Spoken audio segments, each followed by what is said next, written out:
Hi hello నమస్తే welcome to విజయ మా ఊరు ఆడియో బుక్స్ ఛానల్. నేను విజయలక్ష్మిని. ఫ్రెండ్స్, నవల స్రవంతిలో శ్రీమతి పెబ్బిలి హైమవతి గారి మాతృదేవోభవ నవల ధారావాహికగా వినిపిస్తున్నాను కదా. మరి ఈరోజు మాతృదేవోభవ ధారావాహిక 11వ భాగం వినిపించబోతున్నాను. మరి ఆలస్యం చేయకుండా కథలోకి వెళ్ళిపోదాం పదండి.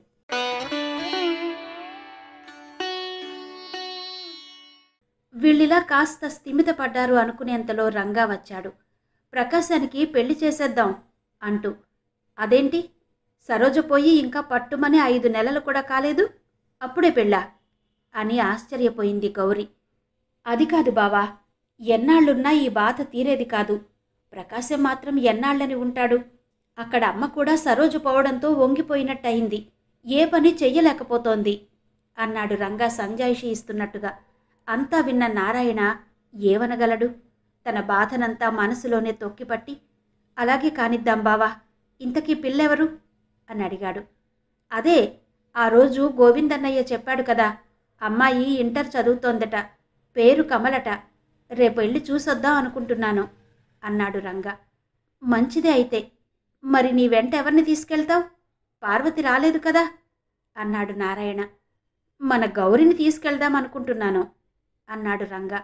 అక్కడే ఉండి ఆ మాటలన్నీ వింటున్న గౌరి, నేనా? నా వల్ల కాదు అంది బాధగా.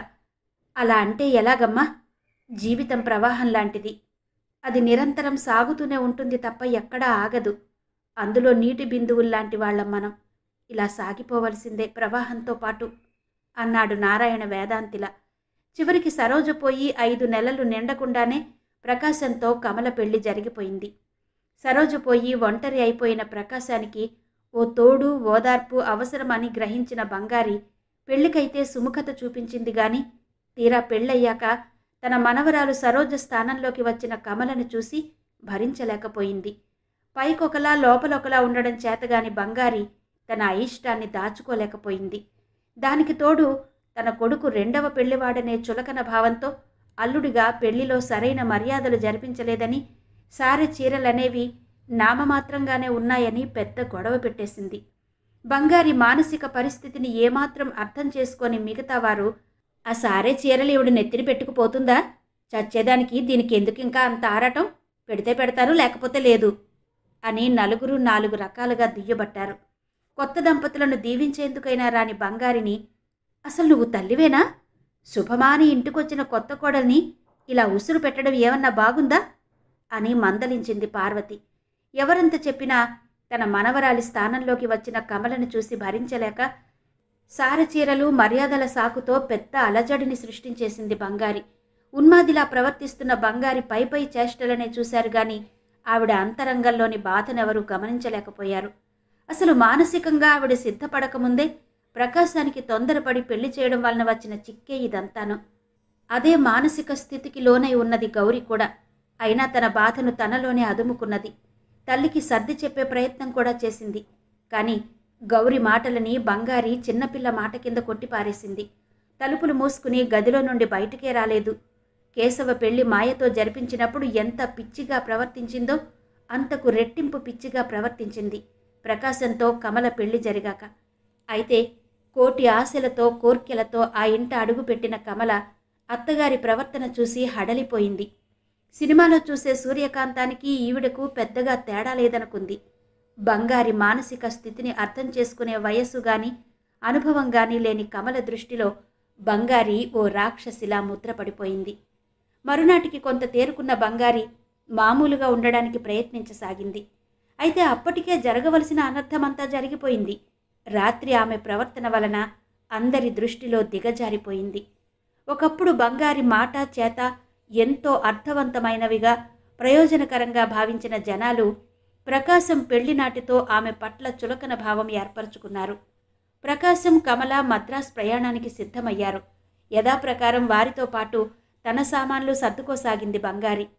బంగారిని వారితో పాటు వెళ్లవద్దని వారించాలని అందరికీ అనిపించినా మళ్ళీ అది ఇంకెన్ని సమస్యలకు దారితీస్తుందోనని ఎవరికి వారు మిన్నకుండిపోయారు. తమతో పాటే వస్తున్న అత్తగారిని చూసి కమల వణికిపోయింది. ఎవరి ఆలోచనలతోనూ తనకి నిమిత్తం లేదన్నట్టుగా బంగారి ప్రయాణానికి సిద్ధపడసాగింది. తల్లి తమతో పాటు మద్రాసు రాకుండా ఉంటే బాగుండును అనుకున్నాడు ప్రకాశం. పెళ్లిలో జరిగిన సంఘటనల ప్రభావం తల్లి మీద, భార్య మీద ఉంటుందని, ఇద్దరూ సర్దుకోవడం కష్టమని అతడి అభిప్రాయం. కానీ తనంతట తాను ఆ మాట చెప్పలేకపోయాడు. అలా చెప్తే తల్లి రియాక్షన్ ఎలా ఉంటుందోనని ప్రకాశం భయం. అన్నయ్యలు చొరవ చేసి ఆమెను ఇక్కడే ఉంచితే బాగుండు అనుకున్నాడు. కానీ ఎవరూ ఆ పని చెయ్యలేదు.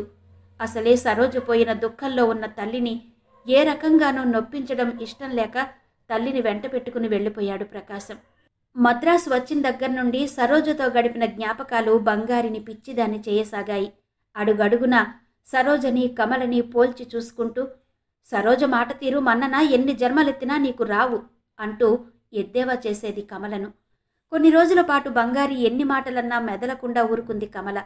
గదిలో పెట్టి బంధిస్తే పిల్లైనా ఎలా తిరగబడుతుందో అలా కమల కూడా తిరిగి జవాబులు చెప్పసాగింది. ఫలితంగా ఇంట్లో నిత్యం కురుక్షేత్ర సంగ్రామంతో ప్రకాశానికి పిచ్చెత్తినట్టయిపోసాగింది. తన బాధనంతా వెళ్లబోసుకుంటూ గౌరీ, శేషగిరులకు ఉత్తరం రాశాడు ప్రకాశం. ప్రియమైన చెల్లి, బావలకు ప్రేమతో ప్రకాశం వ్రాయినది. ఇక్కడ మేము క్షేమం. మీరెలా ఉన్నారు? సరిగ్గా గత సంవత్సరం మనందరం ఇదే సమయానికి మైసూర్ ట్రిప్లో ఉన్నాము. ఎంతలో ఎంత మార్పు! సరోజ దూరమైన బాధ నన్ను ఓ పక్క వేధిస్తుంటే ఇంట్లో మనశ్శాంతన్నది బొత్తిగా లేకుండా పోతున్నది. నిత్యం ఇంట్లో ఉరుములు, మెరుపులే. హెచ్చరిక లేకుండానే తుఫాను వచ్చేస్తుంటుంది ఇక్కడ. ఇద్దరి మాటల్లోనూ బాధ, న్యాయం సమానంగానే ఉన్నాయి. ఎవరినీ ఓదార్చలేను, ఎవరినీ మందలించలేను. అందుకే ఇద్దరి దృష్టిలోనూ అసమర్థుడిగా మిగిలిపోతున్నాను. మా పెద్దన్నయ్య వాళ్ళుండే పుత్తూరు ఇక్కడికి దగ్గరే కావడంతో చీటికి మాటికి పెద్దన్నయ్య దగ్గరకు వెళ్ళి కమల గూర్చి అమ్మ కంప్లైంట్లు ఇస్తూ ఉంటుంది. పెద్దవాడిగా అన్నయ్య మందలింపుగా ఏదో చెప్తాడు. అదిగో మీ అమ్మ బావగారి ముందు పంచాయతీ పెట్టి నన్ను అల్లరి పెడుతుంటే మీరు చూస్తూ ఊరుకుంటారా అంటూ కమల బాధపడుతుంది, సాధిస్తుంది. చివరికి నేరకపోయి రెండో పెళ్లివాడిని చేసుకున్నాను అని ఏడుస్తుంది. ఏం చెయ్యాలో తోచని పరిస్థితి అయిపోతోంది నాకు. గౌరీ, సరోజ ఉండగా శాంతి నిలయంలా ఉండే నా ఇల్లు ఇప్పుడు అశాంతి నిలయంగా మారిపోయింది. ప్రేమకు మారుపేరులా ఉండే అమ్మ ఎలా మారిపోయిందో వివరించి చెప్పలేను. ఇంత బాధలోనూ కాస్త ఓదార్పునిచ్చేవి మీ ఉత్తరాలే. కానీ ఈ మధ్య మీరు కూడా ఉత్తరాలు రాయడం తగ్గించేశారు. మీరు కూడా నన్ను పరాయివాడిలాగానే చూస్తున్నారా? లేక సరోజతో పాటు నేను చచ్చిపోయాననుకున్నారా? సారీ ఇలా రాసినందుకు. మీకు బాధ కలిగితే క్షమించండి. ఇక్కడ నా పరిస్థితి ఏదో అగాధంలో కూరుకుపోతున్నట్టుగా ఉంది. ఏం రాస్తున్నానో, ఏం చేస్తున్నానో నాకే తెలియడం లేదు. ఇంకేం రాయలేను. ఉంటాను, మీ ప్రకాశం.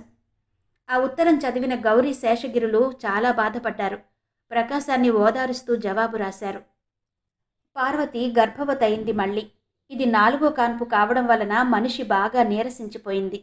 దానికి తోడు అమ్మవారు పోయడంతో బంగారిని మద్రాసు నుండి పుత్తూరు పిలిపించాడు రంగ. ఒళ్లంతా ఎక్కడా ఖాళీ లేకుండా కుండలు పోయడం వలన తల్లి చుట్టుపట్లకి రావడానికే భయపడిపోసాగారు పిల్లలు ముగ్గురు. రంగాకి భార్య పరిస్థితి చూస్తే చాలా భయం అనిపించసాగింది. అసలే నిండు గర్భిణి. దీని ప్రభావం కడుపులో బిడ్డపైన ఎలా ఉంటుందో, అసలు పెద్ద ప్రాణానికేం ముప్పు రాదు కదా అని ఆందోళన పడసాగాడు. కోడలి పరిస్థితి చూసి బంగారి కూడా భయపడింది. కానీ తాను కూడా భయపడి దిగజారిపోతే కొడుకు, మనవల పరిస్థితేంటి అని ధైర్యాన్ని కూడగట్టుకుంది. వేపాకు తెప్పించి ఒళ్లంతా కప్పింది. చలవ చేసేందుకు పళ్ల రసాలు, గ్లూకోజు ఆరారగా పట్టించింది. ఆహారం ఏమాత్రం మింగుడు పడని పార్వతికి పూర్తిగా పళ్ల రసాలే ఆధారమయ్యాయి. 10 రోజుల పాటు నిద్రాహారాలు మాని బంగారి చేసిన సేవల ఫలితంగా పార్వతి క్రమేపీ లేచి కూర్చోగలిగింది. అది చూసిన రంగా, పిల్లలు తేలిగ్గా ఊపిరి పీల్చుకున్నారు. పార్వతిని పరీక్షించడానికి వచ్చిన డాక్టర్ ఆశ్చర్యపోయింది. ఇంత ఫాస్ట్గా పార్వతి ఎలా రికవర్ అయింది అని అడిగి అది బంగారి సేవల ఫలితమని తెలుసుకుని అభినందించి వెళ్ళిపోయింది. పార్వతికి పూర్తిగా తగ్గిపోయాక స్నానం చేయించింది బంగారి. ఆ రోజు సాయంత్రం రంగాతో అంది బంగారి, బాబు, పార్వతిని తీసుకుని అనకాపల్లి వెళ్ళిపోతాను. అక్కడైతే అందరూ మనకి తెలిసిన వాళ్ళు, ఉన్న ఊరును. ఏ వేళప్పుడు నొప్పులొచ్చినా అందరూ అందుబాటులో ఉంటారు. ఏమంటావు అంది. రంగాకి కూడా అదే మంచిదనిపించడంతో సరేనమ్మా, ప్రయాణానికి ఏర్పాటు చేస్తాను. కానీ మరీ వెంటనే ప్రయాణం పెట్టుకునే కంటే 4 రోజులయ్యాక వెళ్తే బాగుంటుందేమో అన్నాడు రంగా. అలాగే కానీ బాబు, తొందరేముంది అంది బంగారి. పార్వతిని పిల్లలను తీసుకుని అనకాపల్లి వచ్చేసింది బంగారి. కేశవ, వాణి కూడా పార్వతిని ఎంతో జాగ్రత్తగా చూసుకున్నారు. ఈసారి మగపిల్లవాడు కలిగాడు. పురిట్లోనే ఆపరేషన్ చేయించేసింది బంగారి, మళ్ళీ పిల్లలు పుట్టకుండా. ఈలోగా రంగాకి గుంటూరు ట్రాన్స్ఫర్ అయిపోయింది. పార్వతి పిల్లల్ని తీసుకుని సరాసరి గుంటూరు వెళ్ళిపోయింది. బంగారి తిరిగి మద్రాసు వెళ్ళిపోయింది. ఇంకా బంగారి తిరిగి రాకుండా అక్కడే ఉండిపోతే బాగుండును అని ఆశించిన కమల బంగారిని చూడ్డంతోనే చిరాకు పడిపోయింది. ఈ 6 నెలలు ఈవిడ లేకపోవడం వల్ల మా ప్రాణాలు ప్రశాంతంగా ఉన్నాయి. మళ్ళీ ఈవిడ రాకతో గొడవలు మొదలు కాబోలు అనుకుంది. తిరిగి ఇంట్లో రామరావణ యుద్ధం మొదలైంది. ఆ పొట్లాటలో, ఏ నా మొగుణ్ణొక్కడే కన్నావా? ఎప్పుడు ఇక్కడే ఉంటావు? మిగతా 2 కొడుకుల దగ్గరికి వెళ్ళవా అంటూ రంకెలు వేసింది కమల. అందరికీ ఎన్నో మంచి బుద్ధులు నూరుపోసే బంగారి కమల విషయం వచ్చేసరికి కర్కశంగా మారిపోయింది. తన మనవరాలు అనుభవించవలసిన భోగాలు, గౌరవాలు ఎక్కడి నుంచో వచ్చిన కమల పొందడం చూసి బంగారి భరించలేకపోతోంది. సందు దొరికితే చాలు పోట్లాటకి సిద్ధమైపోతోంది. అయితే ఈ గొడవల్లో ప్రకాశం ఎంతగా నలిగిపోతున్నాడో గ్రహించలేకపోయింది బంగారి. నోరు పెట్టుకుని ఆ క్షణాన గెలుపు సాధించానని సంబరపడిందే గాని కొడుకు కోడళ్ల మనసుల్లో స్థానాన్ని పోగొట్టుకుంటున్న సంగతి తెలుసుకోలేకపోయింది. చివరికి ఆవిడైనా ఉండాలి, నేనైనా ఉండాలి ఇంట్లో అంటూ అల్టిమేటం జారీ చేసింది కమల. ఆ మాటతో అంతవరకు కోడలికి ఏమాత్రం తీసిపోకుండా మాట్లాడిన బంగారి నోరు మూగబోయినట్టయింది. మొదటిసారిగా నేను తప్పు చేశానా అన్న ప్రశ్న తలెత్తింది బంగారిలో. తరచి చూసుకుంటే నిరంతరం కమలని సరోజతో పోల్చి చూసుకుంటూ యుద్ధం మొదలుపెట్టింది తనే. అయ్యో, చాలా పొరపాటు చేశానే అని పశ్చాత్తాపపడింది. కానీ అప్పటికే చేతులు కాలిపోయాయి. ఇప్పుడు ఆకులు పట్టుకుని ఏం ప్రయోజనం?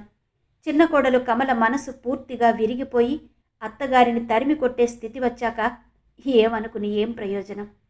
తిరిగి బంగారి ప్రయాణం ఎక్కడి నుండి మొదలుపెట్టిందో అక్కడికే చేరుకుంది. ఆమె అనకాపల్లి వచ్చాక కొన్ని రోజులు ప్రశాంతంగానే గడిచిపోయాయి. అయితే సరోజ బ్రతికి ఉండగా బంగారిని మా దగ్గర ఉండమంటే మా దగ్గర ఉండమని అడిగిన కోడళ్ళిద్దరూ కమల తరిమివేయగా ఇంటికి తిరిగి వచ్చిన బంగారిని క్రమేపీ తక్కువ చేసి మాట్లాడసాగారు. అదే సమయంలో రంగా ఉద్యోగ పరిస్థితి ప్రమాదంలో పడిపోయింది. 23 సంవత్సరాల కాలం నిర్విరామంగా నిస్వార్థంగా పనిచేసిన రంగా రాజకీయ నాయకుల కుమ్ములాటలో నలిగి నాశనమైపోయాడు. ఓ పల్లెటూరికి సిటీతో కలుపుతూ వంతెన వేస్తే ఆ నియోజకవర్గానికి పోటీ చేసే అభ్యర్థి అదంతా తన ప్రతిభేనని ప్రచారం చేసుకుని ప్రజల ఓట్లు కొల్లగొట్టుకోవచ్చని ఆశపడ్డాడు. అదే నియోజకవర్గానికి పోటీ చేయదలిచిన మరో అభ్యర్థికి అక్కడ టికెట్ రాలేదు. తానక్కడ పోటీ చేయకపోయినా మొదటి అభ్యర్థి ఎట్టి పరిస్థితుల్లోనూ గెలవకూడదని రెండవ వ్యక్తి పట్టుదల. అందుకని అతని గెలుపుకు దోహదం చేసే వంతెన నిర్మాణం ఆపు చేయించాలని శతవిధాలా ప్రయత్నం చేశాడు. రంగాకి ఎన్నో ఆశలు చూపించి ప్రలోభపెట్టాడు. ఆ వంతెనను ప్రభుత్వం ఏనాడో శాంక్షన్ చేసింది. నా ముందున్న అధికారుల నిర్లక్ష్యం వలన ఇది ఇన్నాళ్లు పెండింగ్లో పడిపోయింది. వర్షాకాలం వస్తే ఆ పల్లెటూరికి పట్టణానికి మధ్య ఈ వంతెన లేకపోవడం వలన రాకపోకలు బందయ్యి ప్రజలు నానా ఇక్కట్లో పడుతున్నారు, ప్రమాదాలకి గురవుతున్నారు. రేపేదైనా జరిగితే ప్రభుత్వానికి సంజాయిషి చెప్పుకునేది మీరు కాదు, నేను.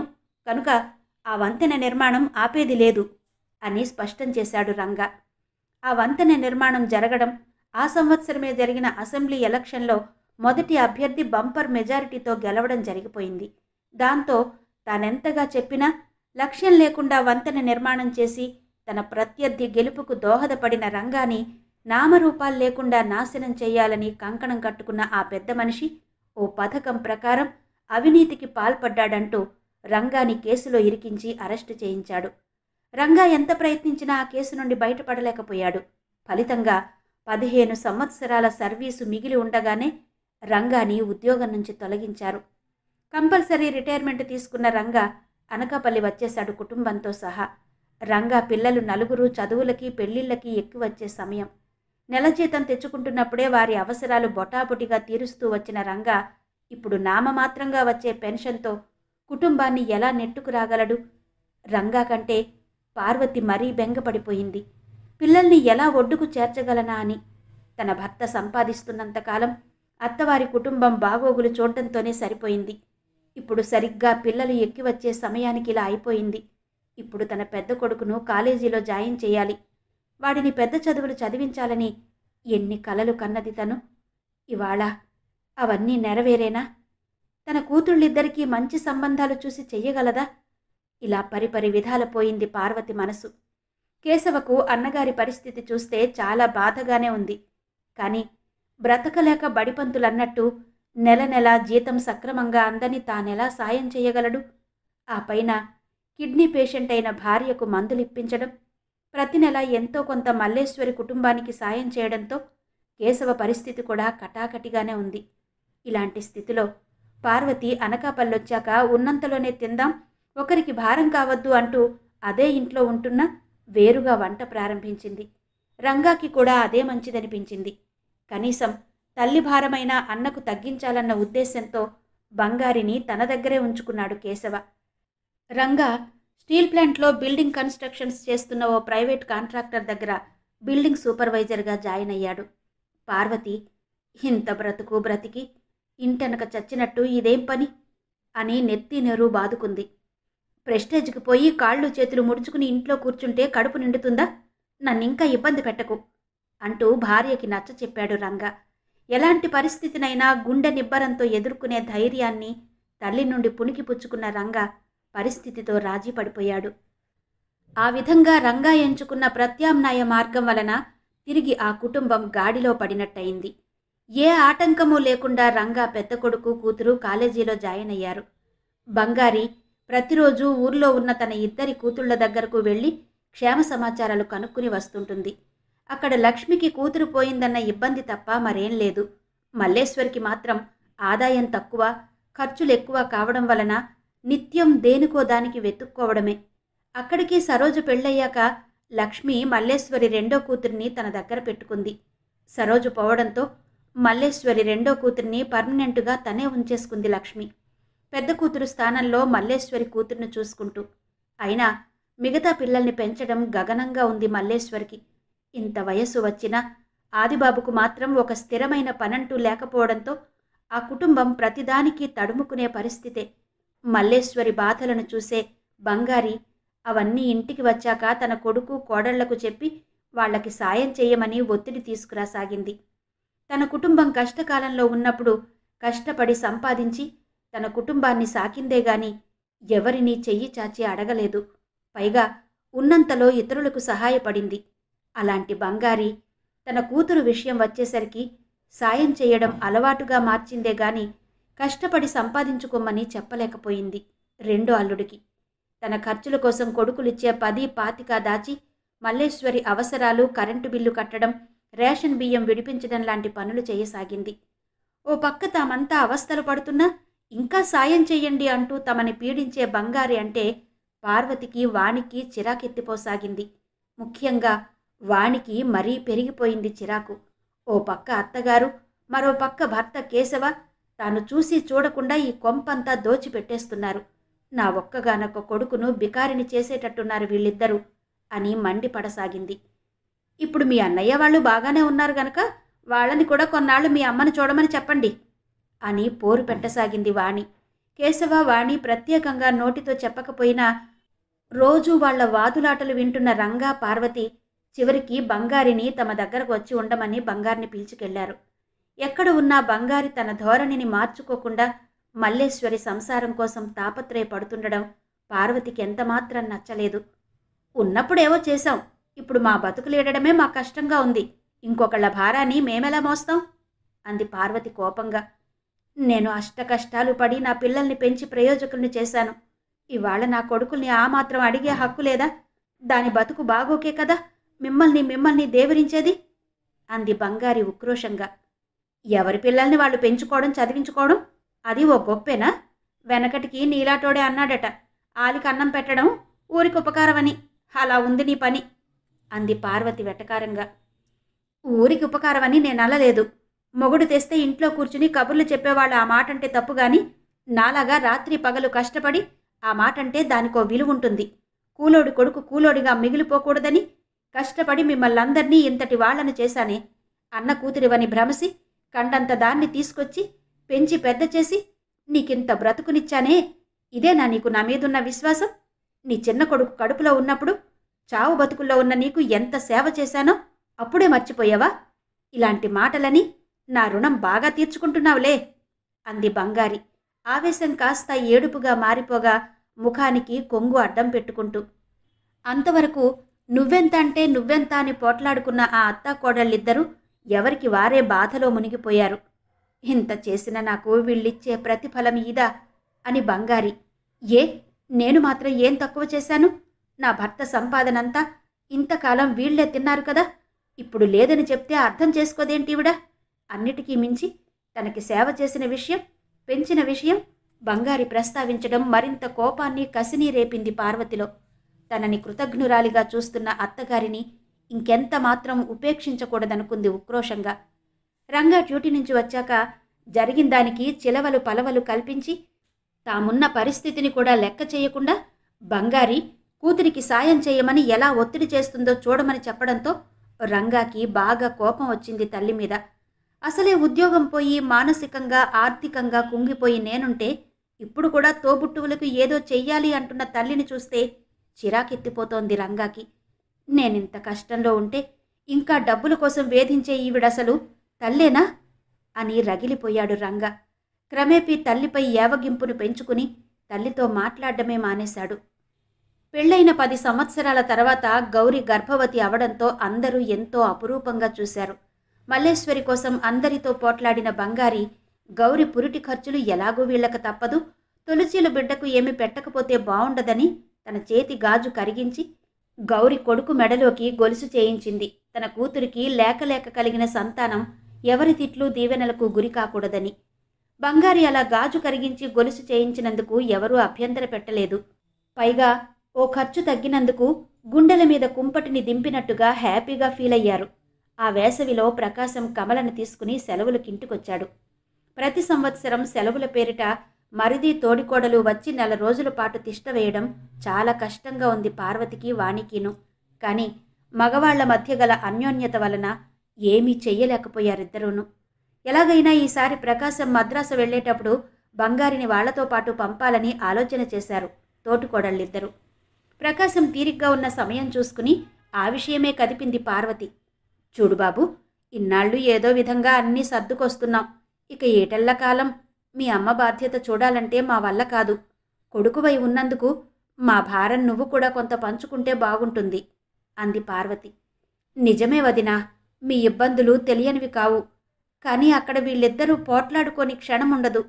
కావాలంటే నేను నెలకింతని ఇస్తాను. నా వంతు మీరే ఎవరో ఒకరు చూడండి అన్నాడు ప్రకాశం. అక్కడే ఉండి ఆ మాటలు వింటున్న వాణి, ఏంటి నీ కంటికి మేమెలా కనబడుతున్నాం? పూటకోళ్ల పెద్దమ్మల్లా చేసి మాకు డబ్బులిస్తావా? అదేం కుదరదు. ఈ తలనొప్పిని అంటే మీ అమ్మని మీరు కూడా దగ్గర పెట్టుకుని చూడవలసిందే అంది తెగింపుగా. ఎవరంత వాదించినా కమల ససేమిరా ఒప్పుకోకపోవడంతో 10 రోజుల తర్వాత పెట్టుకున్న ప్రయాణాన్ని రద్దు చేసుకుని ఆ రోజే బయలుదేరిపోయారు కమలా ప్రకాశం మద్రాసు.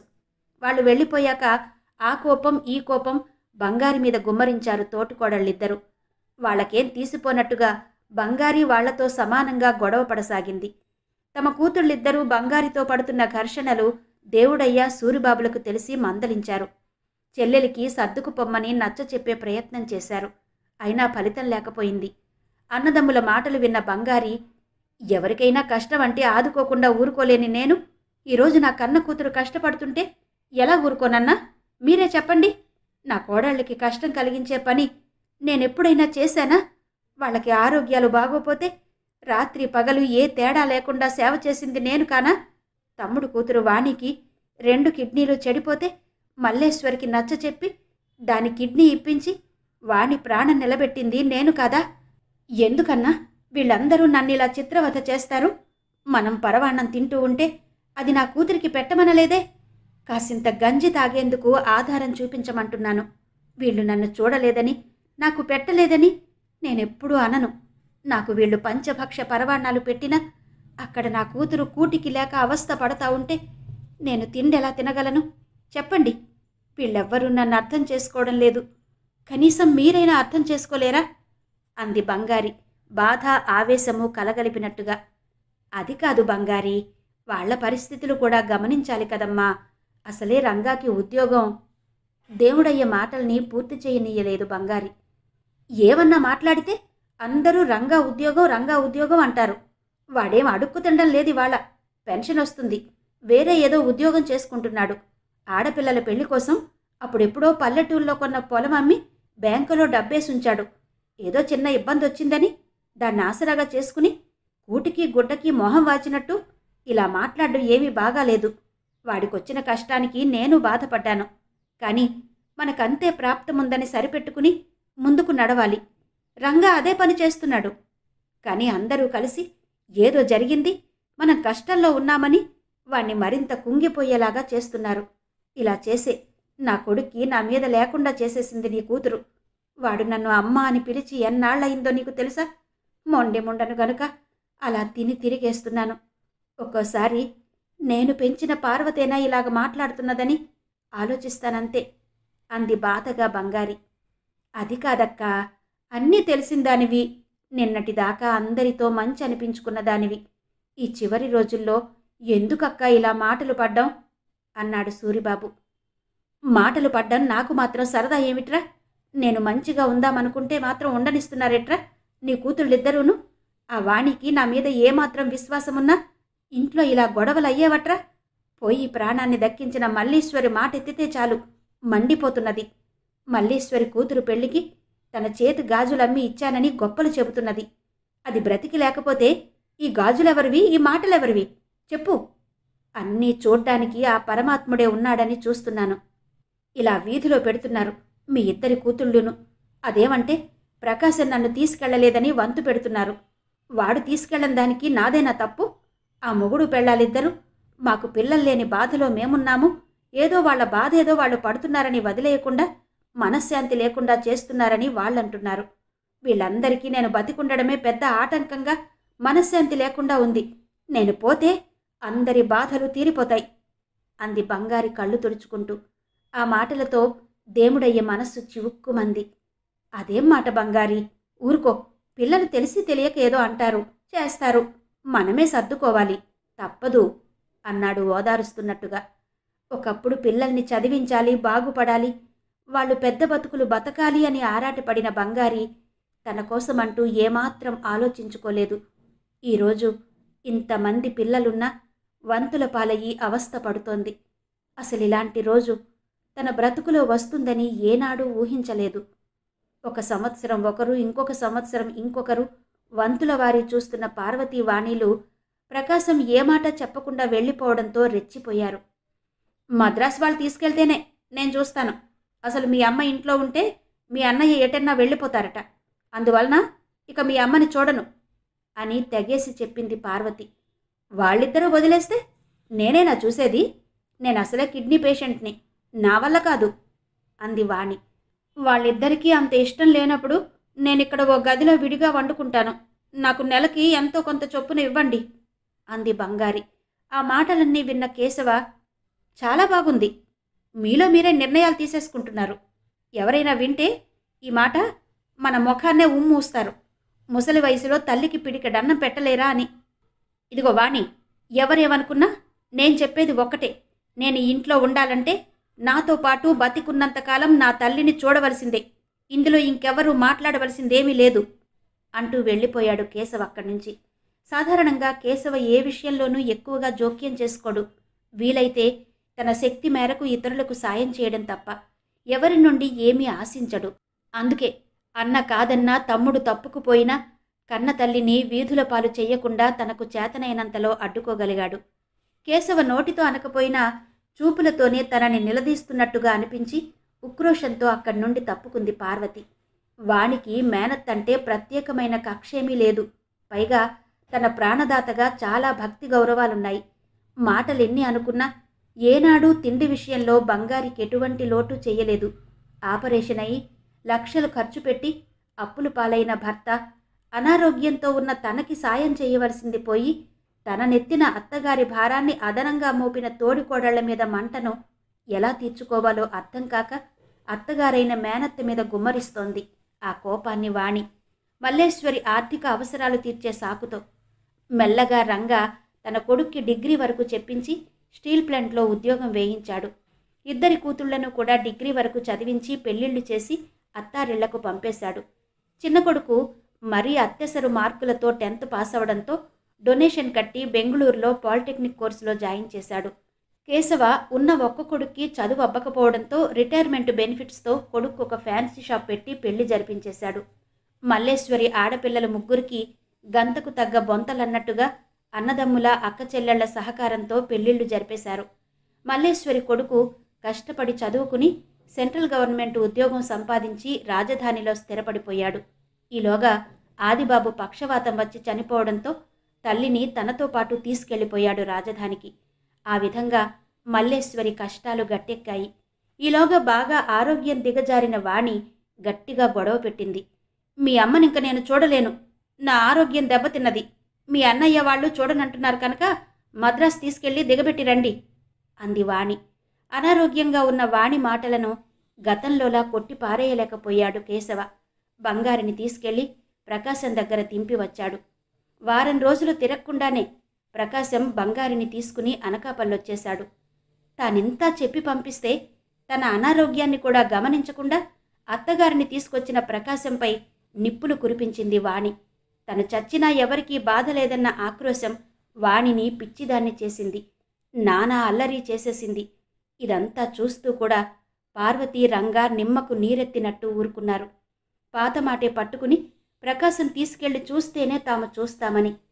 చేసేదేం లేక బంగారిని తీసుకుని నారాయణ దగ్గరికెళ్ళాడు ప్రకాశం.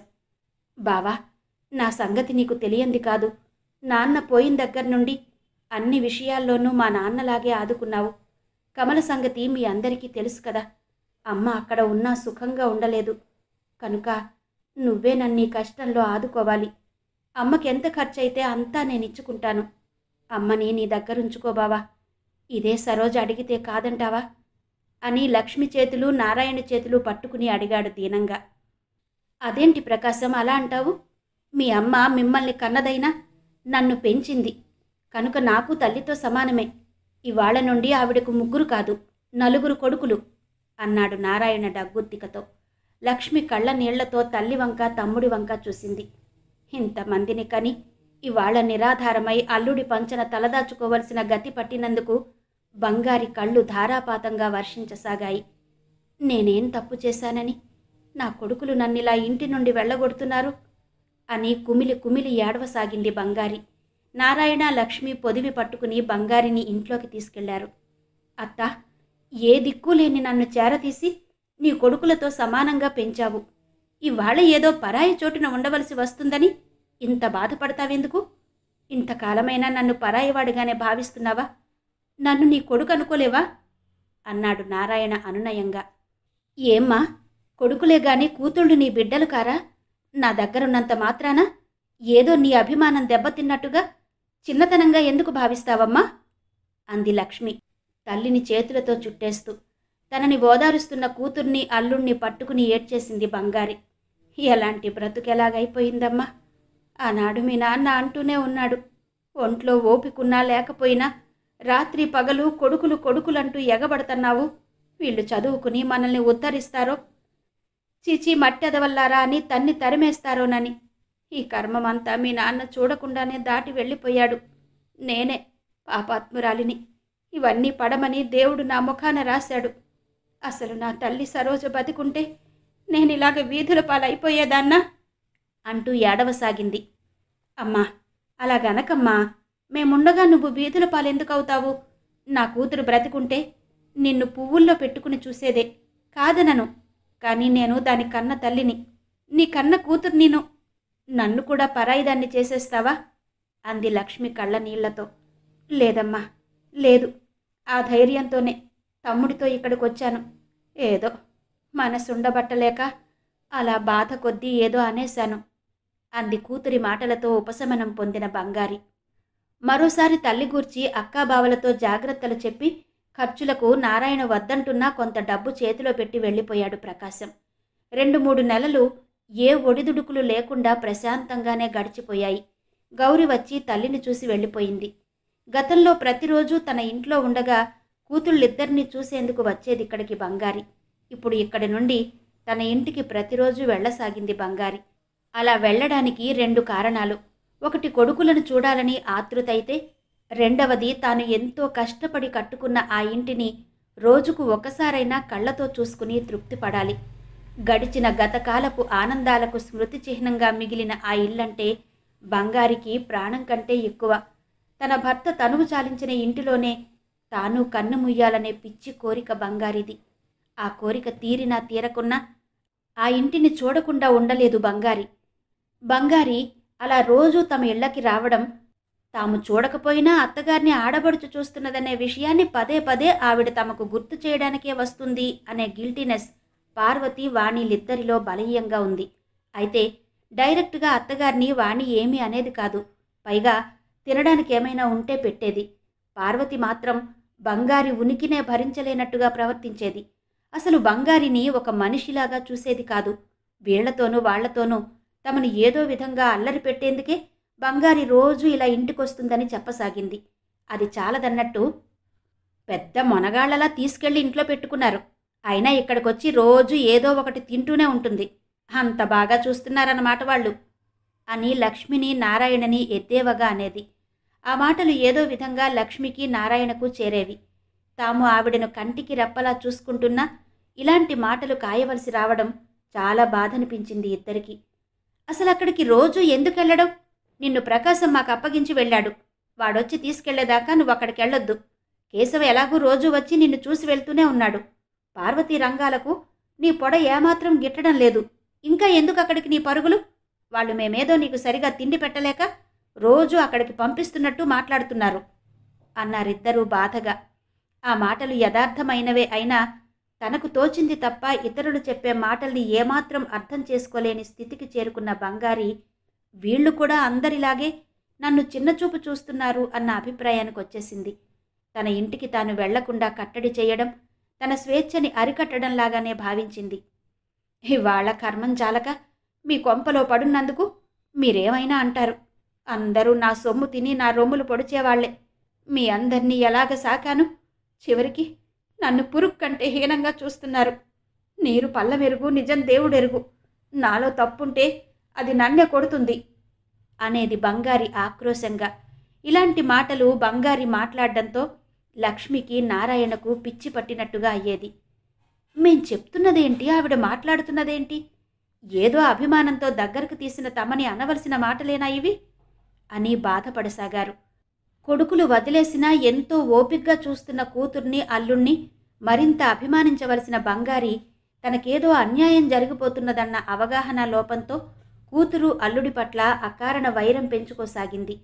బంగారి మనోవేదనని, భారాన్ని తగ్గించాలని మల్లేశ్వరి రెండో కూతుర్ని పెంచి పెద్ద చేశారు. తమ కూతురు శ్రీదేవితో పాటు సమానంగా చూసి పెళ్లి చేసి ఆస్తి పంచి ఇచ్చారు. ఈరోజు బంగారిని కొడుకులు నిరాధారంగా రోడ్డు మీద నిలబెడితే నేనున్నానంటూ ఆదుకున్నందుకు ఇదా ఈవిడిచ్చే బహుమానం అనుకున్న నారాయణ, లక్ష్మి ఎందుకీ బాధను కోరి నెత్తికెత్తుకున్నాము అని బాధపడసాగారు. పాపం ఏదోలే, ముసలితనంలో మతి లేక అలా ప్రవర్తిస్తుందిలే అని సానుభూతిగా అర్థం చేసుకుని ఉంటే అంత కష్టపడి బంగారిని చూస్తున్నందుకు పరిస్థితి కొంతలో కొంత మెరుగ్గా ఉండేది. నారాయణ రిటైర్ అయ్యి ఇంటి పట్టునే ఉంటున్నాడు. అతడికి వయసు తెచ్చిన మార్పులు, అనారోగ్యం, బీపీ, షుగర్ వంటి వ్యాధులు పరిస్థితులను అంత స్థిమితంగా విశ్లేషించి విశాల భావంతో ప్రవర్తించే పరిస్థితినివ్వలేదు. అలాగే ఎవరో ఒకరు వండి పెడితే తిని విశ్రాంతి తీసుకోవలసిన వయసొచ్చిన లక్ష్మి ముసలి తల్లికి, భర్తకి ఓపిగ్గా చేసి పెడుతుంటే మెచ్చుకోవలసింది పోయి ఇలాంటి మాటలు పడవలసి రావడంతో పోనీలే, ఆవిడెవరు, నా కన్న తల్లే కదా అన్న ఆలోచన రాలేదు. అలా పరిస్థితులు బంగారి పట్ల వారికున్న సాఫ్ట్ కార్నర్ని డామినేట్ చేసేశాయి. ఉండబట్టలేక తన వదినతోనూ మరదలితోనూ మా అమ్మ మిమ్మల్నే కాదు నన్ను అంటోంది, సాధిస్తోంది. మా అమ్మ నాకు అత్తగారి లేని లోటు తీర్చేస్తోంది అని చెప్పిందో రోజు లక్ష్మి. ఆ మాటలు విన్న తోటికోడళ్ళిద్దరికీ విందు భోజనం ఆరగించినంత తృప్తిగా ఉంది. ఈవిడి ఎక్కడున్నా ఇంతే, బగ్గుమనిపోవడమే. ఈవిడిలాంటి రాక్షసు గనకే చిన్న కోడలు అలా తరిమేసింది. మమ్మల్ని ఇన్ని రోజులు ఇన్ని బాధలకు గురి చేసింది. చివరికి ఇవాళ కన్న కూతురు కూడా ఈవిడ్ని భరించలేను అంటోంది. ఇన్నాళ్ళు వాళ్ళ అమ్మని మేమేదో అనేస్తున్నామని తెగ బాధపడిపోయేది కదా మా ఆడబిడ్డ. ఇప్పుడు తెలిసొచ్చింది ఆవిడకు ఎవరెలాంటి వాళ్ళో. అసలు ఈవిడ వలన కాదు మా మరుదులు మేము ఒకళ్ళ ముఖాలు ఒకళ్ళని చూసుకోకుండా అయిపోయింది అనుకున్నారు. సమయం దొరికింది కదా అని ఇద్దరూ ఒంటికాలి మీద లేచిపోయి బంగారి మీద ధ్వజమెత్తారు. తప్పంతా బంగారిదేనన్నట్టుగా. వయస్సు మీద పడడం వలన మతి లేక 1కి 10 సార్లు ఏదైనా అన్నా అడిగినా అదే సాధింపు కింద జమకట్టి కొడుకుల ముందు జనం ముందు బంగారిని దోషిగా నిలబెట్టారు. జరుగుతున్నదంతా బంగారికి తెలుస్తూనే ఉంది. ఉద్దేశపూర్వకంగానే తనను రాక్షసిలా నిరూపించి ఇంటి నుంచి వెళ్ళగొట్టారని, కానీ ఇక్కడ కూతురు తనని అర్థం చేసుకోకుండా బాధ పెడుతున్నది అని అనుకుంది. తనకి ఎక్కడా రక్షణ లేదనే అభద్రతా భావం బంగారిని బాగా చుట్టుముట్టింది. తనని తానే రక్షించుకోవాలన్న ఆరాటం మొదలైంది బంగారిలో. తానేం చేస్తున్నదో ఏం మాట్లాడుతున్నదో తెలియని అయోమయంలో పడిపోయి ప్రతి చిన్నదానికి విపరీతంగా స్పందించిపోతూ కన్న కూతురితో కూడా యుద్ధం చేస్తున్నది మనిషి ఉత్త గయ్యాళి అని నలుగురు ముద్ర వేస్తారన్న ఆలోచన లేకుండా తరచూ గొడవ పడసాగింది లక్ష్మితో. తల్లిని చూసేందుకు వచ్చిన గౌరితో తన బాధలన్నీ ఏకరువు పెట్టింది లక్ష్మి. చూడవే, ఎంత బాగా చూసినా అమ్మ ఎలా చేస్తోందో. తన కోడళ్ల దగ్గర చిన్నబుచ్చడానికి కాకపోతే రోజు అక్కడికి ఎందుకు వెళ్ళడం? నాకు అవి కావాలి ఇవి కావాలి అని తెమ్మని చెప్తోంది. ఆ మాటలు నేను వినకూడదని. అక్కడికి కన్న కూతురినైన నేను ఆవిడికి పరాయిదాన్ని. బావ మాత్రం దగ్గరివాడునా? నిన్నటిదాకా మల్లేశ్వరి మల్లేశ్వరిని ఎంత పాకులాడింది అమ్మ. మొన్న బావకి బాగుండలేక మేము విశాఖపట్నం టెస్టులకని వస్తూ 4 రోజులు అమ్మని చూడమని అడిగితే నా వల్ల కాదు, నేను అమ్మతో పడలేను అని చెప్పింది. అమ్మ తనువు ధనము దానికే ధారపోసింది. ఆ విశ్వాసం ఏమైనా ఉందా దానికి? ఇదే కదా తల్లి పట్ల అది చూపించే కృతజ్ఞత. పోనీ దాని కష్టసుఖాలన్నీ నేను ఓ కంట కనబెడుతూనే వచ్చానే. నోరు తెరిచి నేను అడిగినందుకన్నా 4 రోజులు చూసింది కాదు అమ్మని. మనుషుల్లో ఎంత స్వార్థం పెరిగిపోతున్నదో చూస్తున్నానివాళ. ప్రతిదానికి అమ్మ నేను చేసే కష్టానికి గుర్తింపు లేకపోగా నా కొడుకు దగ్గర తీసుకుంటున్నారేమో, చేస్తున్నారేమో, నాకింత ముద్ద పెడుతున్నారేమో అంటూ ప్రతిదానికి అప్పుల వాళ్ళలా తన సౌఖ్యాల కోసం డిమాండ్ చేస్తుందే గాని అయ్యో నా కూతురి ఒంట్లో ఇవాళ నలతగా ఉన్నట్టుందే అని ఒక్కరోజు ఆలోచించడం లేదు. అసలు అమ్మ ఎంత మారిపోయిందో అంటూ బాధపడింది. గౌరీ ఈ విషయాన్ని మల్లేశ్వరి దగ్గర కదిపింది. కాదని ఎవరన్నారే? మీ అందరి దయ వలనే నేను ఈ రోజులా ఉన్నాను. ఆ మాట మీరందరూ పదే పదే గుర్తు చేసి దెప్పనక్కర్లేదు. అవును, చూడనన్నాను. నేను నా పిల్లలు ఏదుంటే అది గుట్టుగా తినేసి ఊరుకుంటాం. అమ్మకలా కాదు, వేళకన్నీ కావాలి. ఏమాత్రం తేడా వచ్చినా నానా అల్లరి చేసేస్తోంది. ఇంతకు 2 నెలల క్రితం అక్క వాళ్ళు విశాఖపట్నం వచ్చినప్పుడు అమ్మ ఇక్కడే ఉంది. రోజు పాల ప్యాకెట్ తెచ్చి అమ్మకి సెపరేటుగా పాలు కాచి 2 పూటల ఇమ్మని అక్క డబ్బులిచ్చి వెళ్ళింది నాకు. అక్కడి నుండి ఆ పాలు మేమేమన్నా వాడేసుకుంటామేమోనని, కడుపుతో ఉన్న నా కూతురు ఎక్కడ కాఫీ కలిపేసుకుంటుందోనని మా మీద నిఘా.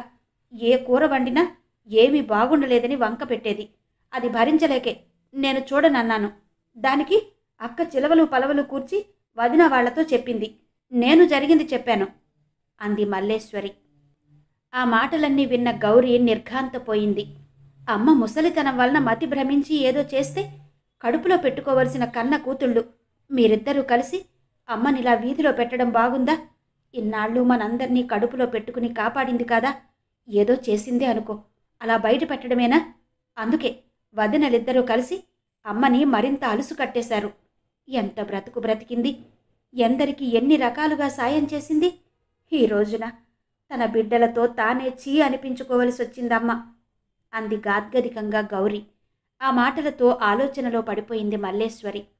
నిజమే, 4 రోజులు అమ్మ కోసం నేనే ఓపిక పట్టి ఉండవలసింది. పోనీ జరిగిందేదో జరిగిందని ఊరుకోకుండా అన్నీ వదినల దగ్గరికెళ్ళి చెప్పి నా నిర్దోషిత్వాన్ని నిరూపించుకోవాలని తాపత్రయపడ్డానే గాని వాళ్ల ముందు అమ్మని చులకన చేస్తున్నానని ఆలోచించలేదే అని బాధపడింది. అనకాపల్లి వెళ్ళాలి, అందర్నీ చూడాలి అని ఎంతో ఆశతో వచ్చే గౌరికి ఈ మధ్య నిరాశే మిగులుతున్నది. ఎవర్ని కదిపినా ఏదో బాధ వ్యక్తం చేస్తారు. అందరి బాధలకు కేంద్ర బిందువు అమ్మేనన్నట్టు మాట్లాడతారు గాని ఈరోజు మేమిలా మేడల్లో ఉంటూ కార్లలో తిరుగుతూ ఇంత సుఖమయమైన జీవితం గడపడానికి కారణం మా అమ్మే అన్న ఆలోచన ఎవరికీ కలగడం లేదు. అందుకే పువ్వుల్లో పెట్టి చూసుకోవలసిన తల్లిని ఇలా ఇంట్లో నుండి నెట్టివేయడమే కాక, పదుగురాడు మాట పాడి అయి ధరచెల్లు అన్నట్టుగా బంగారిని దోషిని చేసి ఎవరికి తోచినట్టు వాళ్ళు మాట్లాడుతున్నారు. పోనీ తన తల్లిని తాను తీసుకువెళ్ళి తన ఇంట్లో పెట్టుకుందామన్నా గౌరికి మరింత పెద్ద సమస్య ఉంది. తన ఇంట్లో ఎంత మంచిగా చూసినా ఇంకా ఏదో చూడలేదు, చెయ్యలేదు అనే అత్తగారి ధోరణి అడుగు ముందుకు వేయనియ్యదు. తరతరాలుగా అత్తాకోడళ్ల మధ్య గల వైరంతో గౌరికి గాని ఆమె ఇంటికి గాని ఎలాంటి మినహాయింపు లేదు. తన తల్లి స్థితిని గమనిస్తూ అత్తగారికి అలాంటి పరిస్థితి కలిగించకూడదని గౌరి ఎంత ప్రయత్నించినా ఫలితం లేకపోయింది. ఎన్ని సంవత్సరాలు గడిచినా కోడలు పరాయిదానిలాగే కనిపిస్తుంది గాని తన స్వంత మనిషిలా భావించలేకపోతోంది కాంతమ్మ. గౌరి చేసే ప్రతి పనిలోనూ తప్పులు పట్టడం, ఏదో స్వార్థంతోనే తనని చూస్తున్నది అన్న అపోహ కాంతమ్మలో. మిగతా కొడుకులు కోడళ్ళు పట్టించుకోకపోయినా చూస్తున్న ఈ కొడుకు కోడలు మొదటి నుండి తన కుటుంబాన్ని ఓ కొలిక్కి తేవడానికి పాటుపడ్డారని తెలిసినా ఇంకా ఏదో అపనమ్మకం, అభద్రతా భావంతో ఎన్నాళ్లు గడిచినా ఎన్నేళ్లు గడిచినా గౌరిని వెరుసుగా చూసేలా చేస్తోంది. ఆవిడ రెండవ కొడుకు దాదాపు ఇల్లరికపు టల్లుడిగా మారిపోయాడు. అతని ఉద్యోగం, సంపాదన అంతా తన అత్తవారింటికి, భార్యా పిల్లలకే పరిమితమైపోయింది. తల్లిదండ్రుల యోగక్షేమాలు విచారించే తీరికే లేదతనికి. సింహాద్రి బతికుండగా కాంతమ్మతో చాలాసార్లు చెప్పాడు, ఎప్పటికైనా నిన్ను కడతేర్చవలసింది పెద్ద కొడుకు కోడలేనని. అయినా కాంతమ్మకి తన చిన్న కొడుకంటే వల్లమాలిన ఆపేక్ష. సత్యమూర్తి కాస్త విచక్షణ జ్ఞానం ఉన్నవాడే అయినా కాస్త స్వార్థం పాలు ఎక్కువ కలవాడు. తల్లి మొదటి నుండి పెద్దన్నయ్య, వదినల పట్ల వ్యక్తం చేసే అనుమానాలు తాను ఐటీఐ చదవడానికి వచ్చినప్పుడు ప్రత్యక్షంగా చూసిన సంఘటనల వలన నిరాధారం అని నమ్మి మొదట్లో తల్లినే మందలించేవాడు. తనకి ఉద్యోగం వచ్చి పెళ్ళయ్యాక ఆ వచ్చిన భార్య కూడా నేను, నా మొగుడు, నా ఇల్లు అన్న స్వార్థం కలది కావడంతో క్రమేపీ సత్యమూర్తితో గల విశాల భావాలు అంతరించిపోయాయి. ప్రతీదీ తన ఇష్టప్రకారమే చేయడం తప్ప ఇతరుల మాట ఏనాడూ వినిపించుకోవడం అలవాటు లేదు కాంతమ్మకు. సింహాద్రి బ్రతికున్నప్పుడు స్వంత ఊరిలో ఇల్లమ్మి తెచ్చి కూతురికి, చిన్న కొడుక్కి ఇచ్చి మిగతా ఇద్దరు కొడుకులకు మొండి చేయి చూపించింది. భర్త పోయాక ఆదరంగా చూస్తున్న గౌరిని, శేషగిరిని ఇబ్బందులు పెట్టి అల్లరిపాలు చేసేది. తల్లి బాధ్యత వహించేందుకు చిన్న కొడుకు, కోడలు ఇష్టపడకపోయినా ప్రతీదీ వెళ్ళి చిన్న కొడుకుతో చెప్పేది కాంతమ్మ. అది పట్టుకుని అన్నా వదినలను అడిగేవాడు, దోషులను విచారించినట్టు, ఎందుకిలా చేశారని. తరచూ ఇలాంటి సంఘటనలు జరగడంతో శేషగిరి, గౌరిల మనసులు విరిగిపోయాయి. బాధ్యతలన్నీ తీరిపోయి సుఖంగా ఉండవలసిన సమయంలో లేని సమస్యలు సృష్టించి తాను సుఖంగా ఉండక ఇతరులను సుఖపడనీయక లేనిపోని అశాంతిని సృష్టిస్తూ ఇల్లు నరకంగా మార్చేసి చివరికి ఒంటరిగా వేరు కాపురం పెట్టేసింది కాంతమ్మ.